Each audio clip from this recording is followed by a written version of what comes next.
Good morning, everybody. Jomar Ferralis here, Doctor of Physical Therapy. Just wanted to talk to you guys today about chronic headaches and migraines and what's the difference between the two. I think a lot of times migraines and headaches kind of get mixed together, and some people think they're kind of one and the same.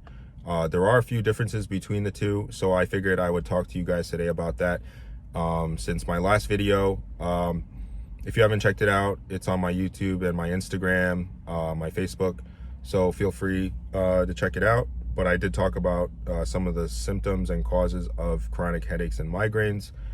But today I wanted to just reiterate some of the differences between the two, because there is a difference. Headaches tend to be more tension related, whether that's tension in the muscles of your neck or in your postural muscles.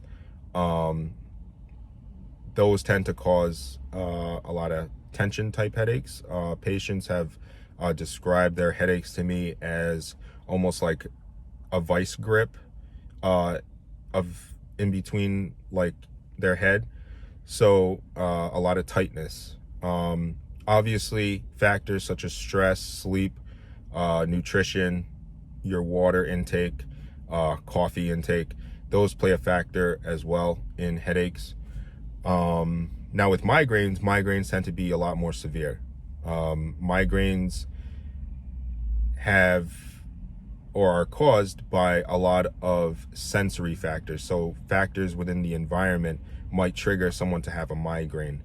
So these sensory factors can include like light, noises, certain smells. Those things can cause migraines. Migraines also tend to be a lot more debilitating and severe in nature as opposed to a headache. With a headache, you might be able to take like a Tylenol or something, whereas with migraines, sometimes it's just a matter of time and waiting. But obviously there are certain things you can try and do to modulate the intensity and the pain of your migraines or your headaches. But with migraines, women tend to suffer from migraines a lot more than men. There's also a genetic predisposal.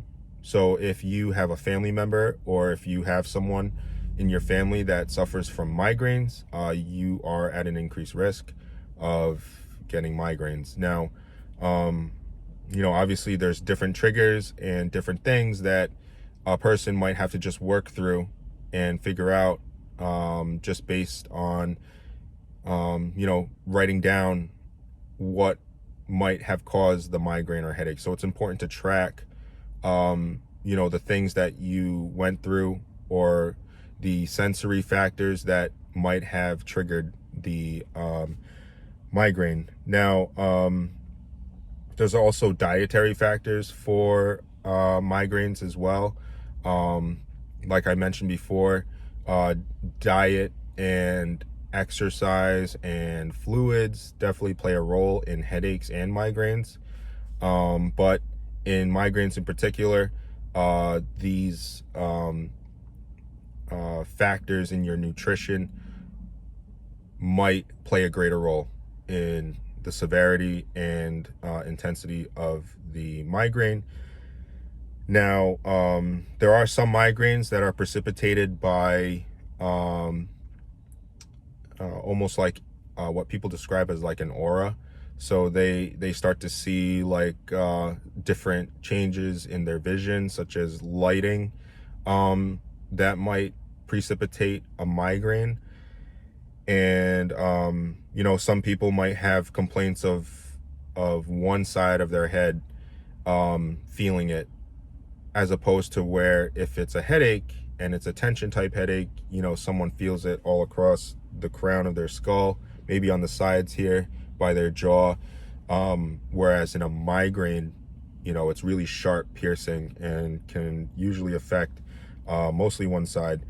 Now, like I mentioned before, there's different factors, but factors that you can control, such as your sleep, your nutrition, your water intake, your stress levels, your exercise, those are the things that you can control. So if you can control those things, then at least you might be able to decrease your risk of getting a chronic headache or migraine.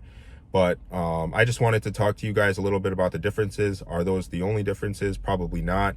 But I figured, explaining the difference a little bit will give you a better understanding of what you might be dealing with and how to go about it. So if you haven't checked out my previous video, I encourage you to do so. Share it, like it. I really appreciate all the support that I've gotten so far and all the feedback I've gotten. So thank you guys so much. If you haven't subscribed to my YouTube channel, it's Jomar Ferralis DPT on YouTube. Feel free to subscribe. But other than that, I will be coming out with more content, and hopefully you guys are getting something out of this. And let me know if you have any questions. All right. I hope you all have a great day, and I'll talk to you later.